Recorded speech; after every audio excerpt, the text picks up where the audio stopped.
So you get an idea, that's when we open the doors here. It has been one of the most successful centers of its kind in Illinois.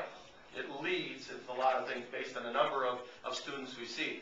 So as you take a look through the first page of your proposal, the way I set it up, as you would in business, is a little introduction and then a prologue. And the prologue kind of gives you a little bit of a background, why we're here, what we do, and what is our mission for what we do. And the mission is very simple: be well, do well. We want our kids here to be well, do well. We've got 40% of our families here who are on some form of aid at Maine East.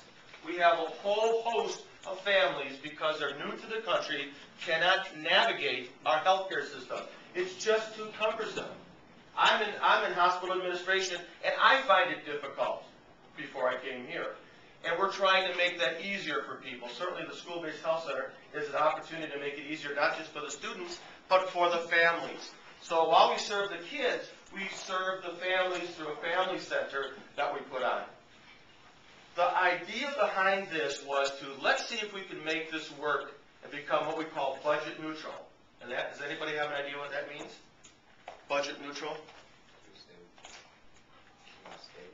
Keep it stable financially. Money in equals money out. Cash flow coming in equals cash flow going out. That was a tough challenge to do. We received a grant in perpetuity, which means forever, but it's a diminishing grant. Over the years, the number that we get, the money we get, goes down. I've outlined that for you on our pro forma at the end. The pro forma is a business income statement, business law statement, gives you an idea how our money is being spent. And I oversee that money being spent, where it comes in and where it goes out. We knew we were going to operate at a deficit, and we don't want to tax the taxpayers for this. This is an operation that's basically for our students, but we open it up to anybody in District 207 that would need our care. So we service Maine South and Maine West students. But we operate about $10,000 to $30,000 or more out of deficit each year. To make ends meet, we've had to cut staff, and that's not a good thing to do. We've had to cut down services. We've had to cut certain things. We don't want to do that. So how we use the funding here is, as I broke out for you on the first page and then succeeding pages. One, we have a very strong need for medications. Question? So the health-based center does benefit Maine South and Maine West? Yes. But then do they help pay for the funds, or no? That's an excellent question. We can't operate this center exclusively to Maine East if we're a district entity. But 98, 99% of our care are Maine East kids. We have to say, if there is somebody in need in the district, we can take care of that. To answer your question, no, we receive no funds from them. We receive no funds from our own district to make this work.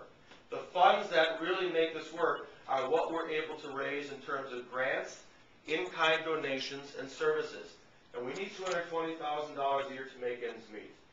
Because we have the doctor salaries, we have several doctors on board who are here part-time. We have the rotation to the medical residents and the other workers that we have there. So we have a grant that's there from the state of Illinois.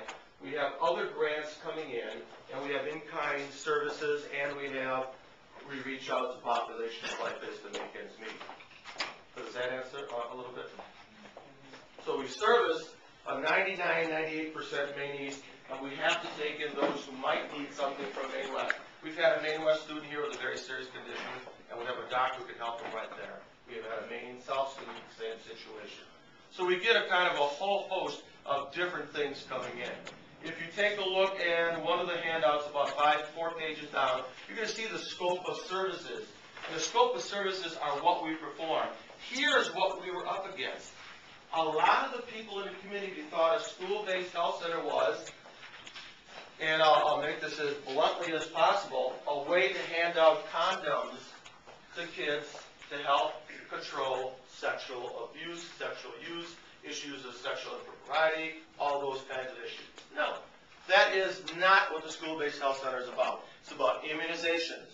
It's about keeping kids well. It's about taking care of the emotional needs. I can't tell you how many near suicide attacks and attempts and issues we've had to deal with and have evaded.